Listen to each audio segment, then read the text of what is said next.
বন্ধুরা যে যেখানে আছেন দেশে ও বিদেশে, আমি আবার ফিরে এলাম নতুন একটা রেসিপি নিয়ে। আজকে আমি রান্না করে দেখাবো কলকাতার খুব নামকরা একটা খাবার, চিকেন কষা। চিকেন কষা রান্না করার জন্য এখানে আমি নিয়েছি 1 কেজি মুরগির মাংস, এখানে নিয়েছি 350 গ্রাম পেঁয়াজ কুচি, 250 গ্রাম টমেটো কুচি, এখানে আমি নিয়েছি মরিচের পাউডার অর্থাৎ চিলি পাউডার 2 টিস্পুন, জিরা পাউডার 2 টিস্পুন, আস্তা জিরা 1 টিস্পুন, কস্তুরি মেথি 4 টিস্পুন, লবণ পরিমাণ মতো, গরম মশলা 1.5 টিস্পুন, কিচেন কিং 1.5 টিস্পুন, হলুদের পাউডার 2 টিস্পুন। এখানে রেখেছি কিছু কাঁচা লঙ্কা আর তেজপাতা। এইগুলি দিয়ে আমার এখন রান্না শুরু হচ্ছে। বন্ধুরা, এখন আমি মূল রান্নায় চলে যাচ্ছি। দেখতেই পাচ্ছেন আমি একটা পাত্র রেখেছি, এটা গরম হচ্ছে। বন্ধুরা, আমার পাত্র গরম হয়ে গেছে। এখানে আমি অলিভ অয়েল ঢেলে দিচ্ছি, 250 ml হবে। এখন ঢেলে দিচ্ছি যে আস্ত জিরা, দেখতেই পাচ্ছেন আস্ত জিরা একটু ফুটছে পিট করে। এখন এখানে ঢেলে দিচ্ছি আমি পেঁয়াজ কুচি। বন্ধুরা, দেখতেই পাচ্ছেন আমার পেঁয়াজ সতে হচ্ছে। কলকাতার নামকরা চিকেন কষা, ঘরে বসে যদি অতিথি আপ্যায়নে এই ধরনের রান্না করা যায় কতই না ভালো হয়। তো আমার পেঁয়াজ সতে করা হচ্ছে। পেঁয়াজটা যতক্ষণ পর্যন্ত গোল্ডেন ব্রাউন না হবে সেই পর্যন্ত আমি সতে করতে থাকবো। বন্ধুরা, আজকে আমরা এটা পরিবেশন করব পোলাও দিয়ে।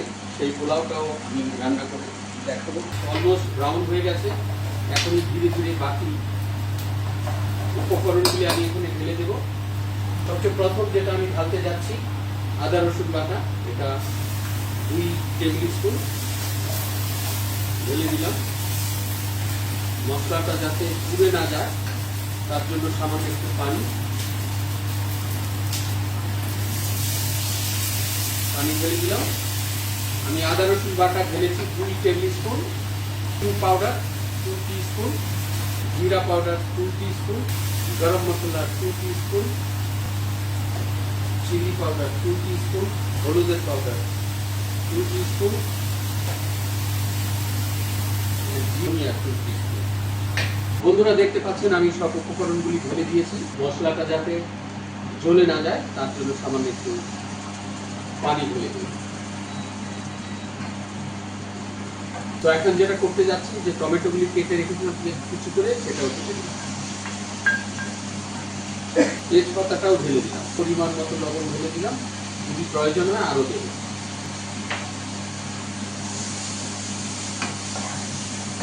মশলাটা কষানো হয়ে গেছে। এখন আমি ঢেলে দিচ্ছি পুরোপুরি 1 কেজি থেকে।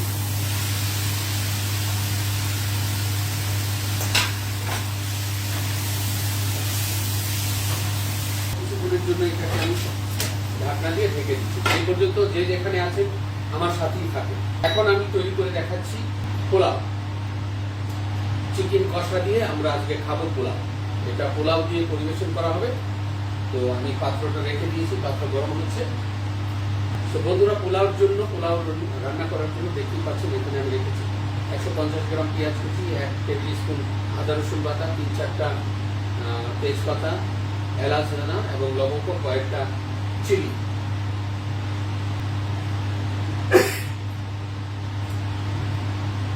পাত্রটা গরম হয়ে গেছে। এখন এর মধ্যে আমি ঢেলে দিচ্ছি জিরা, দিয়ে দিলাম পেঁয়াজ কুচি, কাঁচা লঙ্কা ভেঙে দিচ্ছি,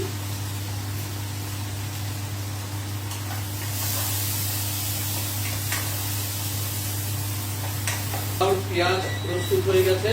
আদা রসুন বাটাটা ঢেলে দিলাম, তেজপাতা আর বাকি উপকরণগুলি লবঙ্গ, এলাচি সেটাও ঢেলে দিলাম। 1 কাপ চালটাকে আমি আগে ধুয়ে রেখে দিয়েছিলাম পাঁচ প্যানের মধ্যে। এখন এটা ঢেলে দিলাম।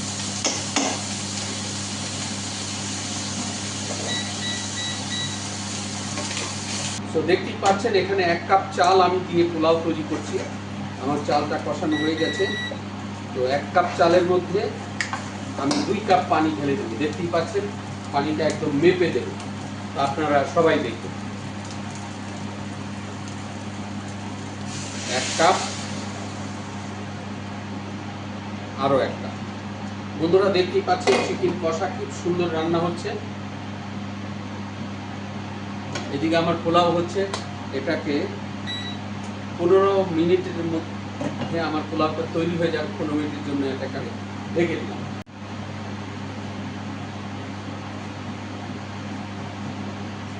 বন্ধুরা দেখতেই পাচ্ছেন আমার পোলাও হয়ে গেছে একদম ফার্স্ট ক্লাস। আরো কিছুক্ষণ আমি রেখে দেব। তো বন্ধুরা দেখতেই পাচ্ছেন আমার কাছে বেরেস্তা রয়েছে, বেরেস্তাটা আমি ঢেলে দেব পোলাওর উপরে। দেখতেই পাচ্ছেন আমি এর মধ্যে কোনো জল ঢালিনি, পানি ঢালিনি। পানি ছাড়াই চিকেনের মধ্যে থেকে যে পানিটা ছিল সেটা দিয়ে রান্না হচ্ছে। তো এটাই কারিগর। পোলাও পরিবেশনের জন্য প্রস্তুত। কিছুক্ষণের মধ্যেই আমি সুন্দর একটা প্লেট তৈরি করে আপনাদেরকে দেখাবো।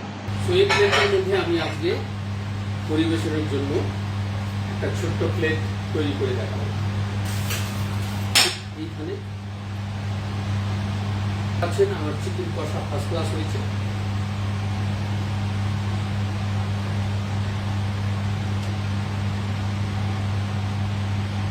পাচ্ছেন পরিবেশনের জন্য আমার প্লেট তৈরি হয়ে গেছে।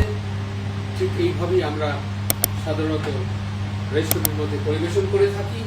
রেসিপিটা যদি ভালো লাগে লাইক ও শেয়ার করতে ভুলবেন না। আবারও দেখা হবে নতুন কোনো রেসিপি নিয়ে, সেই পর্যন্ত সাথেই থাকুন।